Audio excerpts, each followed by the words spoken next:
Hey guys, welcome back to our channel, and in today's video we're going to discuss how to choose the right van for you. So in the beginning, when we were planning which type of van to get, it took us quite a while to figure it out because there's so many different options and they serve a different purpose. So in today's video we're going to give you 6 tips we're going to give you 6 tips on how to which things to think about before you decide on a van. Let's do it.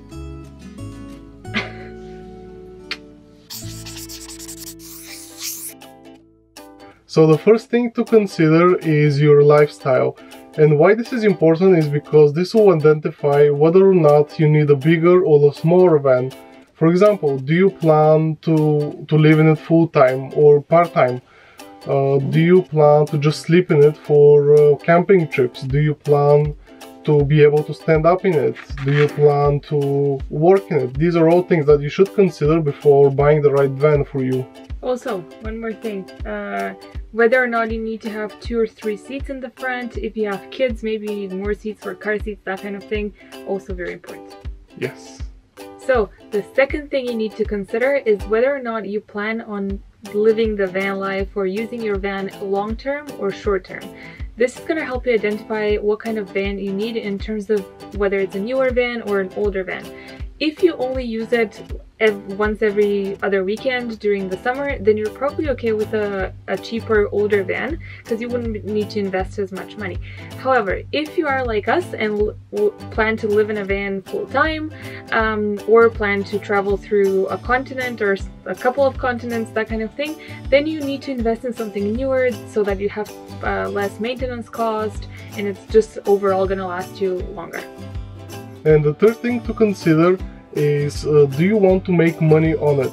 So for example, if you're planning to sell it after you do your trip or use it for a year, then you should consider investing in higher quality materials in the van when you start converting it. So that way your buyers afterwards are more attracted to your van and you're gonna have a higher chance to sell it. And make more money. And make more money on it. So the first thing you need to consider is where you're going to drive your van once it's converted and ready to go. If you plan on going on dirt roads, off-grid, like far from civilization, you absolutely need to have 4-wheel drive. If you plan on sticking more around cities and that kind of thing, then you're probably okay with a 2-wheel drive or something like that. Now, one important thing that we should mention is you guys all know our van. We've showed it to you many times on this channel, but our van is actually a 2-wheel drive, and it's actually a rear-wheel drive, and it is able to go on a lot of roads that are 4x4 recommended.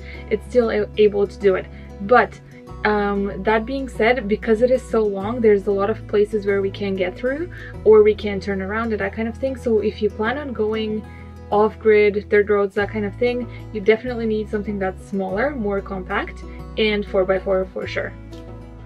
And the fifth thing to consider is how much will you drive it. And why this is important is because of 2 reasons. First, you will need to know at what mileage you want your van to be at the time of purchase.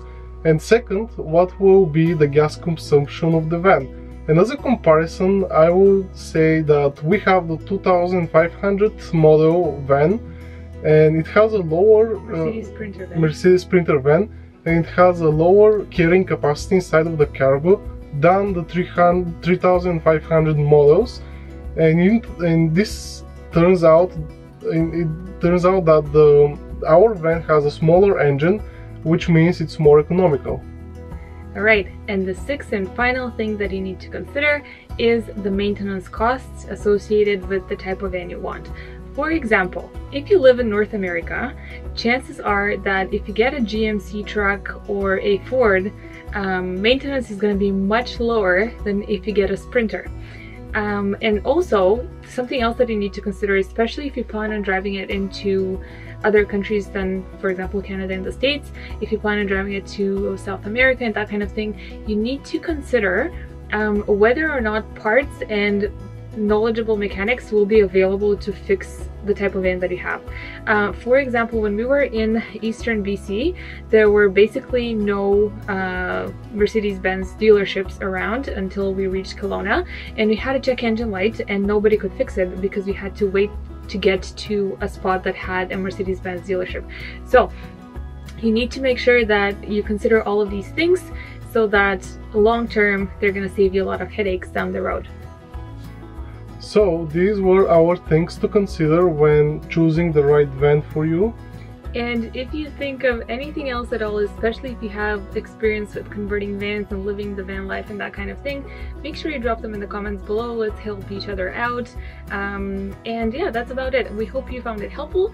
And as usual, you know what to do. Give this video a thumbs up. Subscribe to our channel. Comment. Like. Support us in any way you can. We really truly appreciate it when you do that. And we love reading your comments and responding to them. And yeah. That's about it. We'll see you in our next video. What? Bye.